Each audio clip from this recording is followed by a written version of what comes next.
Hi, you're listening to It Happened to Me, a rare disease and medical challenges podcast. The mission of our podcast is to support you, our listeners, and to create community as you confront the toughest challenges in life. All of us will experience health hardships. The real question is how we adapt. That's the focus of It Happened to Me, which wants to help you overcome limitations and live a full and satisfying life. Drawing on their own health challenges, co-hosts Cathy Gildenhorn and Beth Glassman interview guests who share stories and research to help you succeed in the face of difficult health obstacles. It happened to me. I'm not alone, and neither are you.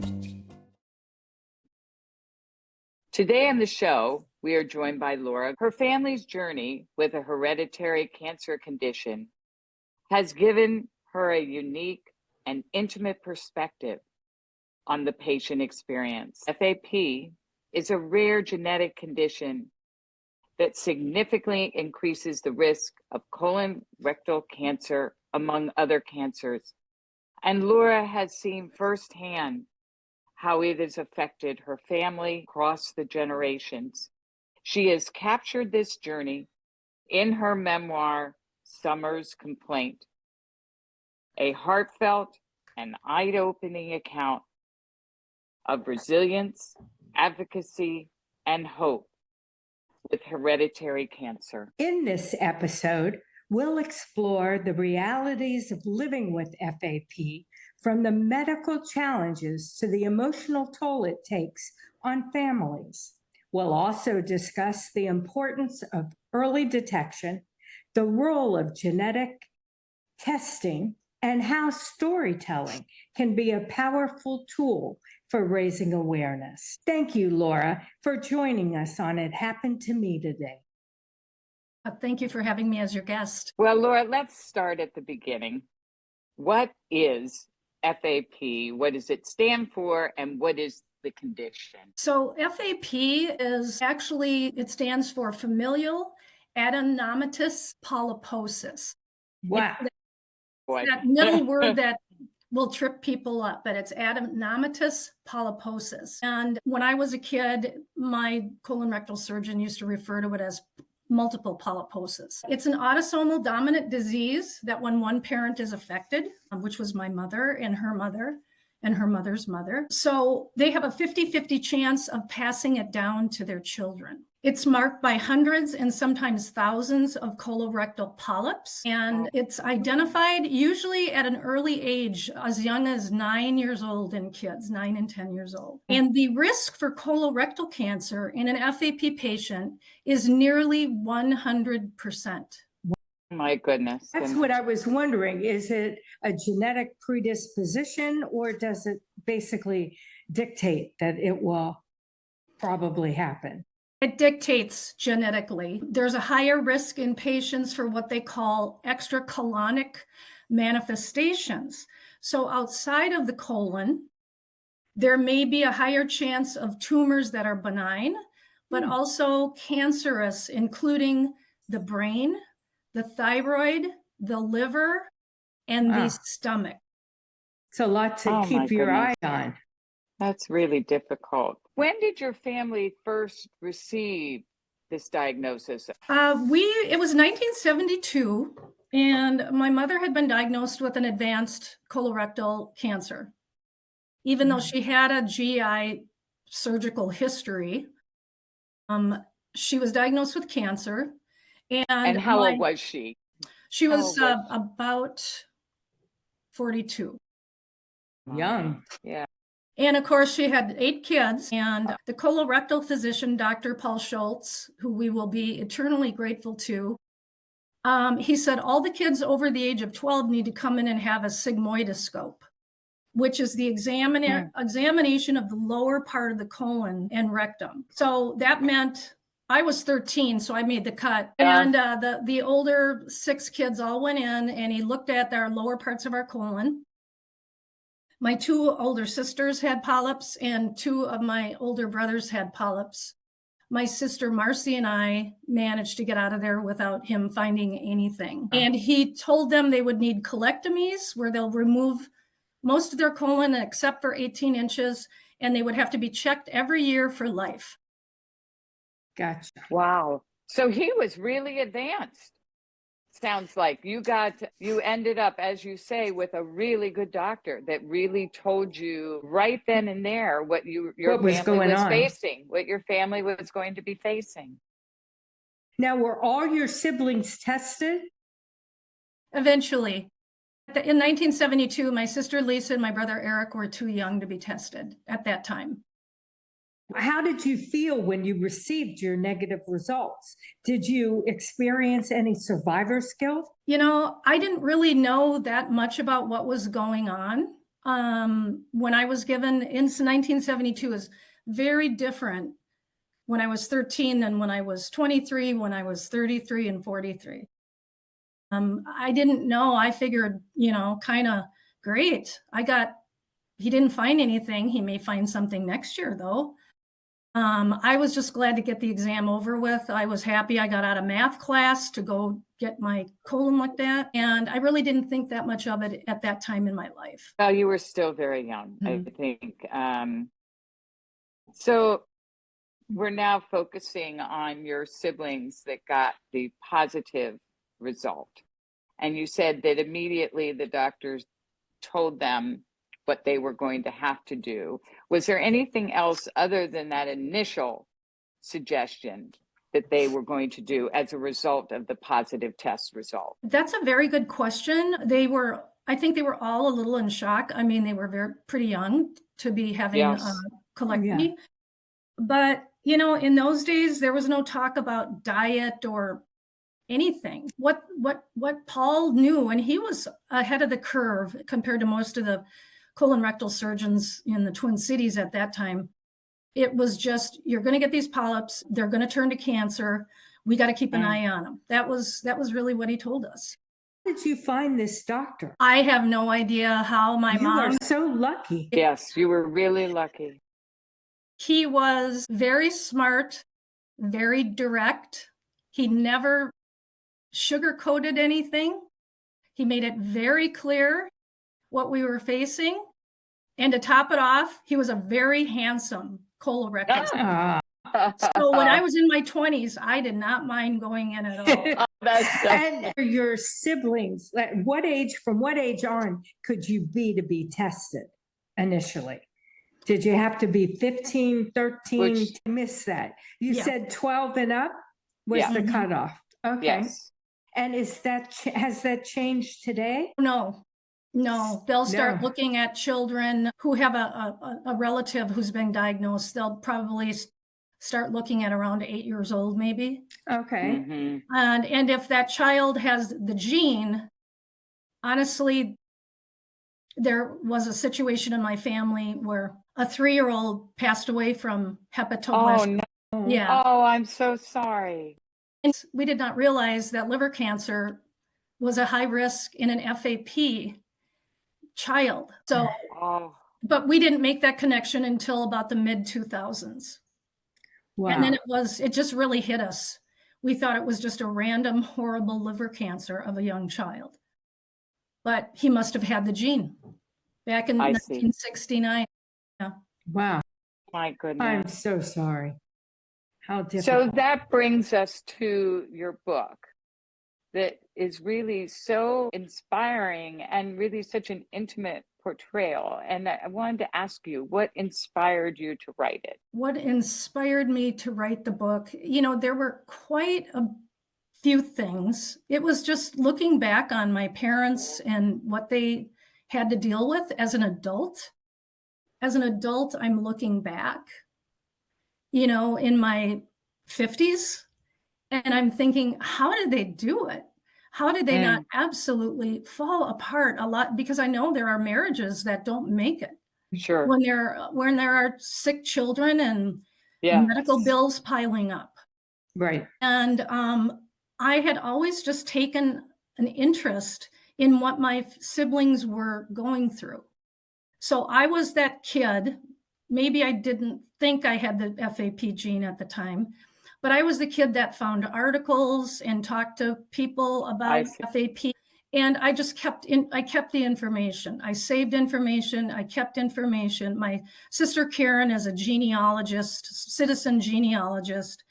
And one day I just decided, and I think it was when my son graduated from medical school, because what he experienced growing up in this family contributed to him wanting to become a doctor. Wow. Sure. That And the makes timing total was just sense. perfect. Yeah. So did you, while you mentioned you did not experience survivor's guilt when you first were receiving positive results, as you've matured and grown into this and appreciated what's happening, have you experienced survivor's guilt later in kind of working with your siblings and writing this book? You know, that's a very great observation. I think that writing the book and all the little things I did for my siblings that I didn't have to call them up and say, Walt, have you gone in to see Dr. Schultz? You're late. He told me you're late coming in. I think that's how I dealt with the guilt. I worked really, really hard to be a extraordinary sister. That's beautiful. Yeah. Well, how did writing Summer's Complaint help you process your family's journey with FAP overall, the positive and the negative?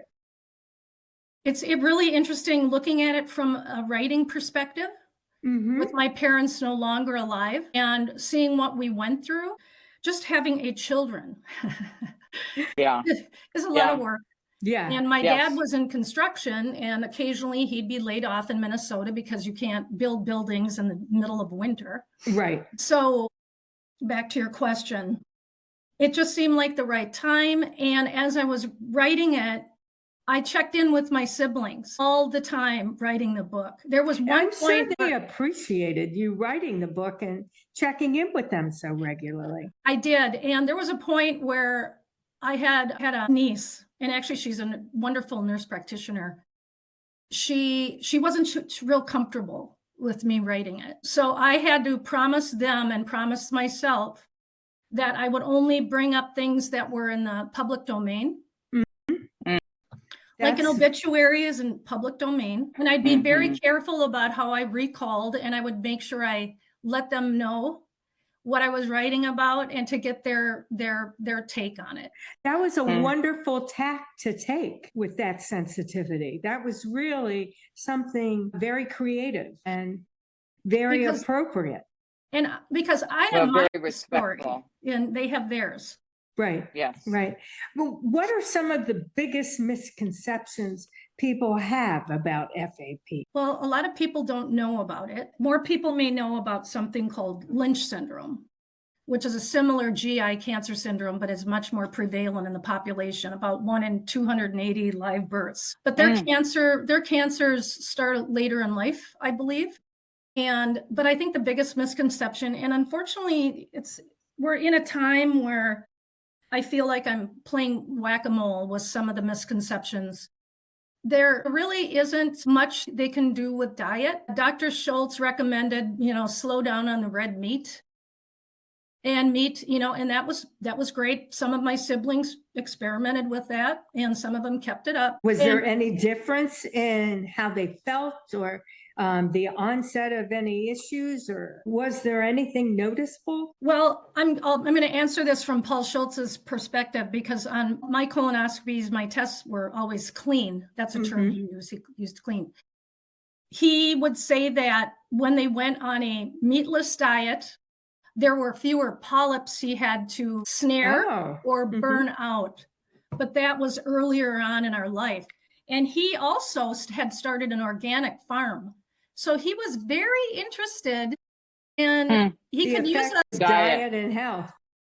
Kind of used my siblings as a little bit of a clinical trial without all the permissions, if you know what I mean. I'm sure. I mean, you all were really a model for any doctor. I can't imagine that he didn't write you all up. So how does FAP typically present? Boy, that's they're all great questions, by the way. Well, the worst case of presenting is with stage 4 colon rectal cancer, or any cancer for that matter. It's like any people who get in to see the doctor, maybe they're in their 20s, and it's, people in their 20s are told, oh, you're too young to get colon cancer, which is just crazy. So they have symptoms. They might have jaundice, they might have lost weight, they're weren't planning on losing. That's what I was wondering. What are early warning signs? So you're saying not feeling well, so that causes you to go to the doctor. Jaundice, which means you're not metabolizing things well. Huh? And also, I would say weight loss and maybe some pain in the abdomen. But what I suggest to people who are young, who are having symptoms, and they might have a family history, I ask them how long they've not been feeling well. And I ask them, have you tried to get into a doctor? And when I hear that they've been having trouble getting in, I say, you tell them that your symptoms are unresolved. Use that word. That seems to be a word they pick up on. You really have to be pushy. You really have to advocate for yourself. I think that's a great story to tell, that don't sit back. You really have to, all the doctors are busy now, but you really need, if you are not well, you know you're not well, and listen to your body. Such a good point, Beth. And I think it's so important that our audience know that it's equally important to advocate like that, whether it's FAP or any other kind of medical challenge. Nobody knows you better than you, and nobody can make sure you get the care you need better than you can. Right. So I was going to ask you that, so we're talking about a young person going to a doctor, but anyone who goes to the doctor and they find out they have FAP and they're not a family member and they don't understand, what advice would you give to them? Well, one thing I did want to mention is about 25% of FAP cases are what they call de novo, which is they just show up, and I don't have the genetics background here, but they show up in the body. The disease just shows up without any sort of inherited. I see. So they call it de novo. I suppose it has to start somewhere. But once they have it, they have a 50-50 chance of passing it on to their children, and then generation after generation. That's why that's. Gotcha. Well, what strategies can family members use to support each other when they're navigating any kind of hereditary cancer syndrome? Is there something that you've personally found so helpful in navigating this and supporting your family, and how were they able to support you? Well, I think for our family, you know, and as I got older and I kept my interest, and I happened to work in a virology lab when I was at the University of Minnesota. So I started hanging around more scientists, and I got interested in what they did, and how I supported my siblings is letting them know that maybe they were late being, seen for their annual scopes.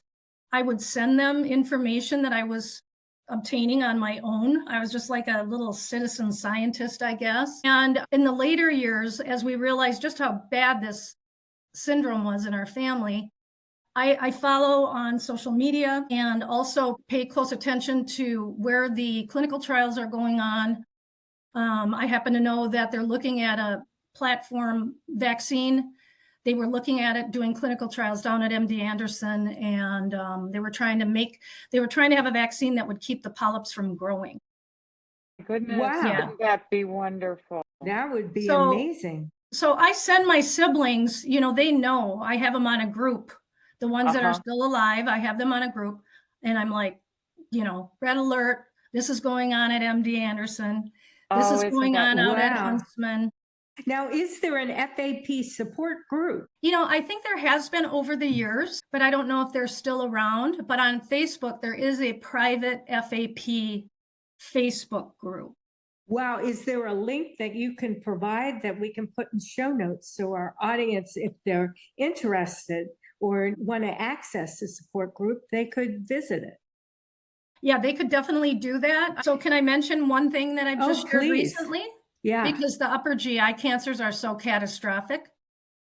I don't know if Kira has seen this, but they did a study in the UK at one of the big universities out there, where they were studying if resistant starch in green bananas, I'm just going to use green bananas, but there's resistant starch in a lot of things. Wow. Green bananas would keep the polyps from growing in the colon.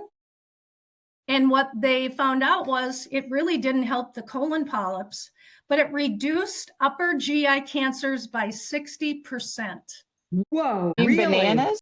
green bananas. So I shot that off. I think I sent a crate of green bananas to every one of my siblings after that. Wow. And I look at studies very suspiciously. This was out of Newcastle, I believe, and there were quite a few participants in it. And it shocked them that while the green banana resistant starch didn't help the colon, it helped the stomach and the GI. and the upper GI, which is really, those are aggressive cancers.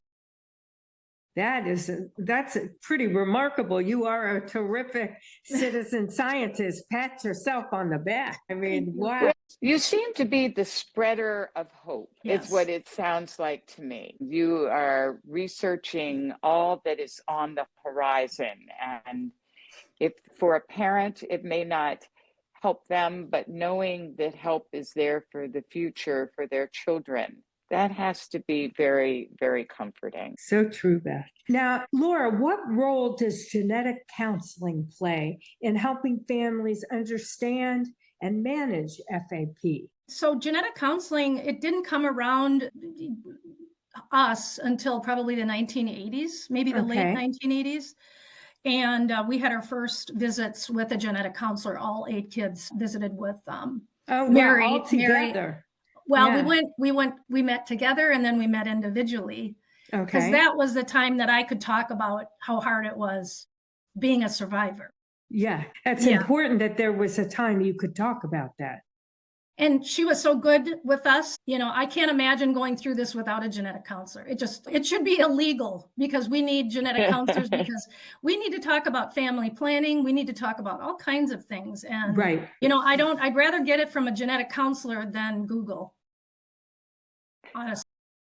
Yes, to have that human touch. Exactly right. Yeah. Yes. So, Laura, I keep going back to your book. What do you hope readers get from your book? Well, I, thought about that. And actually, one of the readers of the book left a review that my editor called me and he said, "Do you know this person?" I said, "No." Wow. The complete stranger. And it went something like this when I started thinking through what I wanted readers to get out of the book. That I hope they find our story both uplifting and grounding, a reminder to cherish what you have, to celebrate life while you have it, and to support those around you who need it the most. That's beautiful. And Beth, you hit it right on, spot on. It's full of hope, of hope. That's a beautiful, beautiful thought. So, our podcast is about rare diseases. And I wondered if you can step back and take a broader view that we can apply your family's story to our rare disease community and talk about the challenges people face with rare diseases. And certainly your family faces it, and what you can talk about in general for all of us to hear. Well, I had the opportunity to go to the Rare Disease Day at the NIH. Good for you. Yeah, Wonderful. in 2019. And in fact, Mary Dunkel wrote, I have a quote from her on the book, on the Amazon site with the book. She was the head, she may have retired by now, but she was the head of NORD. And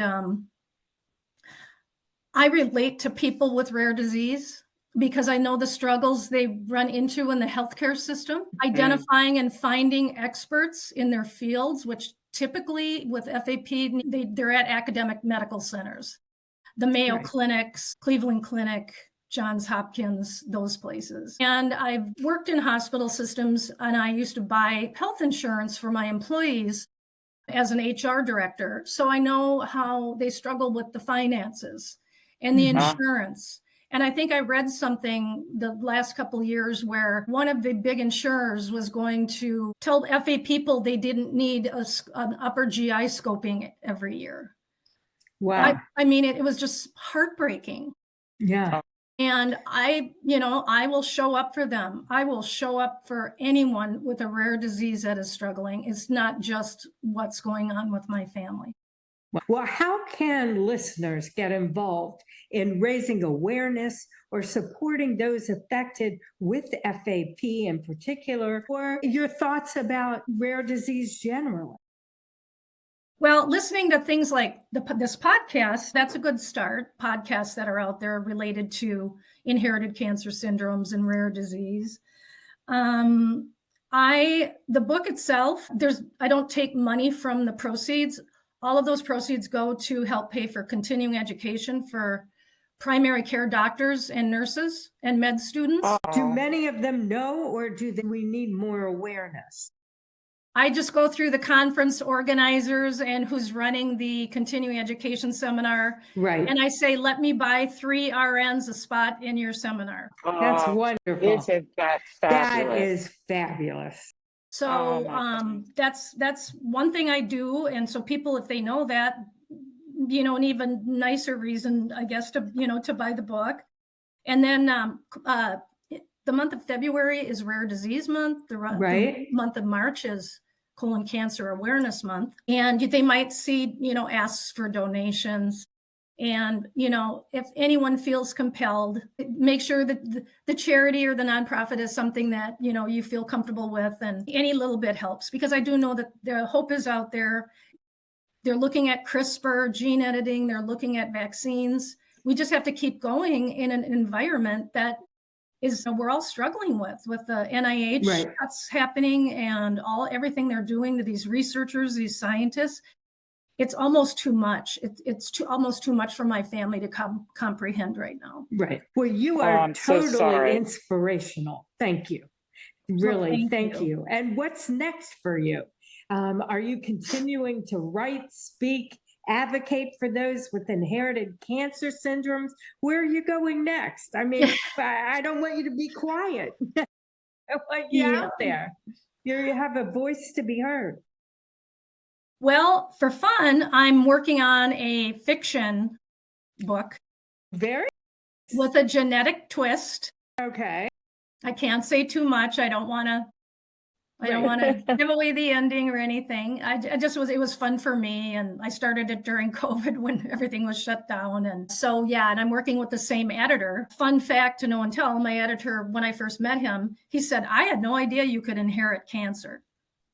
And I said, wow. Yeah. I said, you're going to learn a lot here, mister. Yeah, really.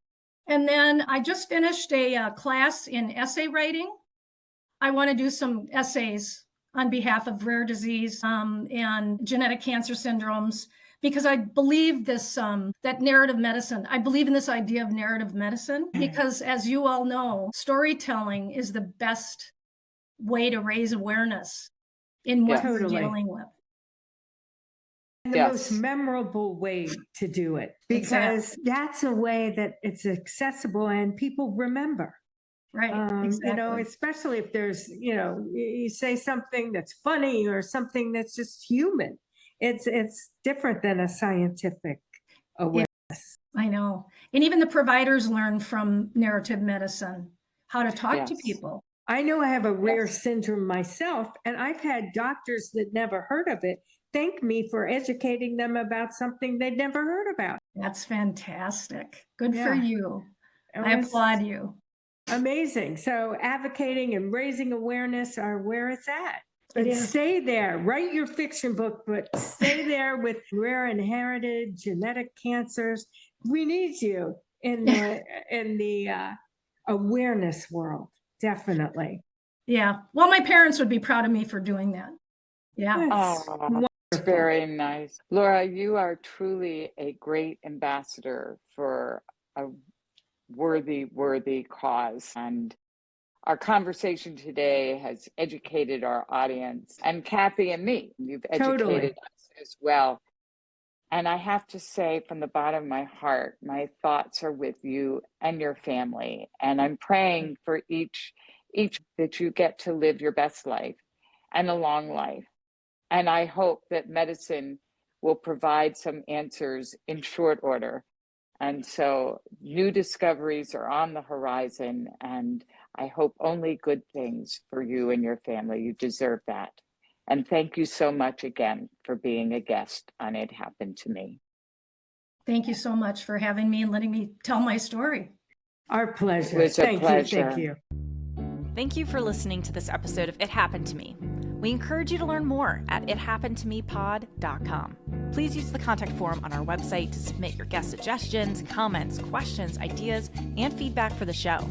You can also email us directly at ithappenedtomepod@gmail.com. We would really appreciate it if you can leave us a 5-star rating and review on your podcast app like Apple or Spotify. This helps others in the rare disease and medical challenge community find us. It Happened to Me is created and hosted by Cathy Gildenhorn and Beth Glassman. I'm Kiera Deneen from DNA Today, and I serve as our executive producer and marketing lead. Amanda Andrioli is our associate producer. Ashlyn Anokian is our graphic designer. And remember, it happened to me. I'm not alone, and neither are you.